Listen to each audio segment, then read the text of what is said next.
Normalement, l'accès là, c'est interdit parce qu'il y en a encore des produits chimiques.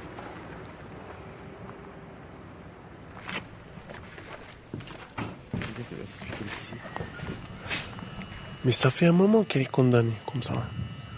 Ça fait presque un an comme ça. Avant, il y avait une famille là, qui habitait là. Ah oui, quand l'usine a fermé, ils nous ont vendu la maison. Oui. L'ouvrier, que moi j'habitais là, ils m'ont vendu celle qu'on occupait, quoi.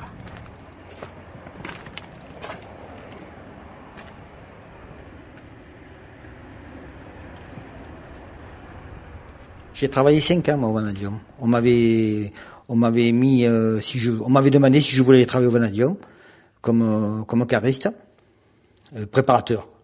Et comme j'aime bien toucher à tout, j'avais dit oui. Alors donc j'avais quitté la section et j'étais venu travailler là. Mais quand il y avait des gros problèmes au four ou autre, comme j'étais bien compétent pour les réparations des fours, tout ce qui est réfractaire, tout ça, bon j'allais.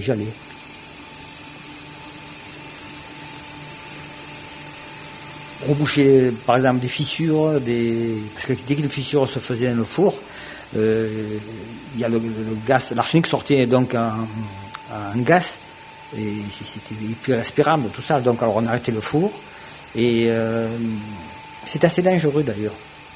On ouvrait la grosse porte d'en bas, le four était rouge encore, on m'a mis les commissions d'amiante, bon, c'était mon père qui devait rentrer. Bon, je préfère rentrer moi que lui, c'est un peu normal, hein. Et on nous arrosait, on nous attachait, que si quand je perdais connaissance ou autre, j'avais des gants, tout ça, et on prenait des sacs de jute, on gâchait du plâtre, parce que le plâtre c'est réfractaire, et on faisait avec du sac de jute et du plâtre, on faisait une amalgame, je rentrais dedans et je colmatais les fissures au plâtre. Et il fallait pas que le four se refroidisse, parce qu'après pour redémarrer ça causait un problème. Hein, tout se bouchait après, hein, parce que l'arsenic en refroidissant après il se cristallise, et donc ça bouchait. Alors donc il fallait faire très très très vite.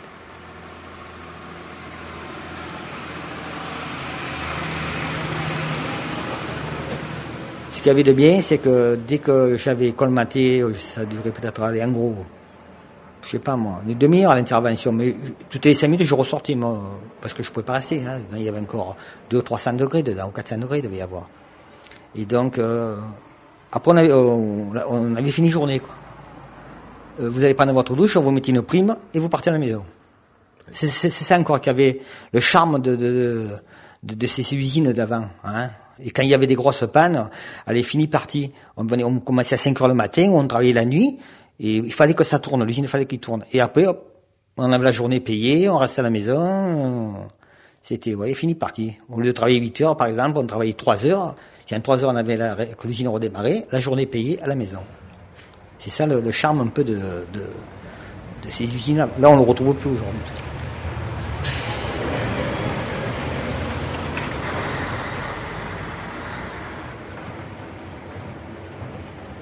Je m'appelle Christian Lemos, j'ai 57 ans et demi. Et, je suis au chômage, si on peut dire. Hein, c'est la médecine du travail qui m'a arrêté vis-à-vis de mon problème de dos. Donc, je suis au chômage, et puis au moins tranquille, quoi, en attendant ma retraite. L'adresse ici, c'est 64 montée des usines, mais avant on appelait ça l'annexe du chalet de Rio. Parce que juste à côté, là, il y avait un énorme chalet, hein, une belle bâtisse qu'ils ont rasée, vous voyez. Et puis, maintenant c'est 64 montée des usines, voilà.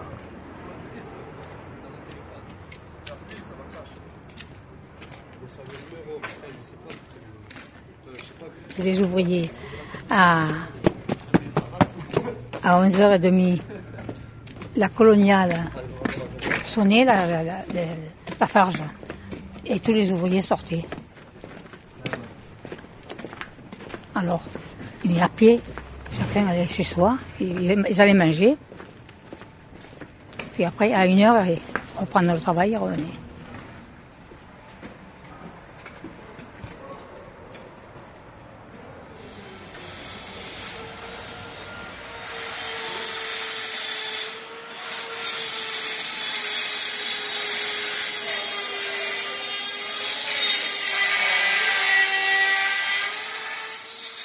Pour quelqu'un qui, comme moi, a connu au moment où où c'était pas une fourmilière, l'image serait peut-être exagérée, mais en tout cas, un site industriel en plein fonctionnement, hein, avec des tas de bâtiments qui ont été détruits depuis, etc. Donc ça a ce côté, on a dit presque post-fantomatique, hein. C'est au-delà, c'était fantomatique quand les bâtiments étaient là encore, mais là bon, il reste plus grand-chose si ce n'est le site lui-même.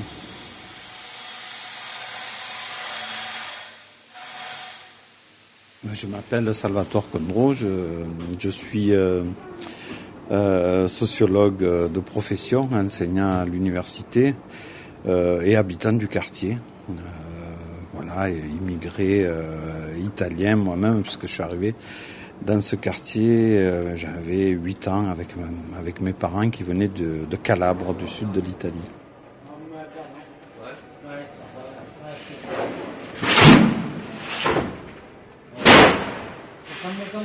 J'avais remarqué que les fils des familles qui habitent l'Estac, et en particulier ce coin de l'Estac-Rio, ceux qui se présentent, qui arrivent sur le marché du travail après 1975-76, ils basculent dans la précarité, quoi. La rupture, hein, des filiations ouvrières, ça s'opère à ce moment-là. Pour le dire plus simplement, quand ils ont voulu prendre l'ascenseur social, ils se sont cognés la tête au plafond tout de suite, hein. Ils étaient diplômés plus que leurs parents. Mais en termes de débouchés, c'était terminé, quoi. Et petit à petit, moi j'ai vu, hein, en observant ça de près, les enfants d'ouvriers se transformaient en enfants d'immigrés, et puis se transformaient en enfants de musulmans presque, quoi.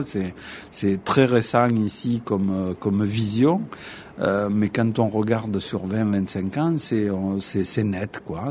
On le voit, une espèce de l'image, c'est un bateau qui s'ensablerait, quoi, quelque chose de plein d'énergie, qui finit par s'échouer dans ce coin de terre, dans cette fin de terre.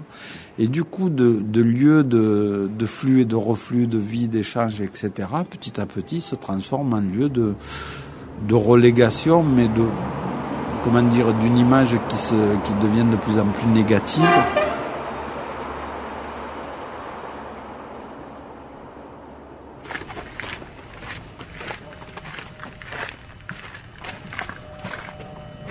Calme, tranquille. C'est la campagne, non? Metal Europe, anciennement, Pénoroya. Site industriel en activité. Défense de pentrée, sauf service. Sous peine de poursuite.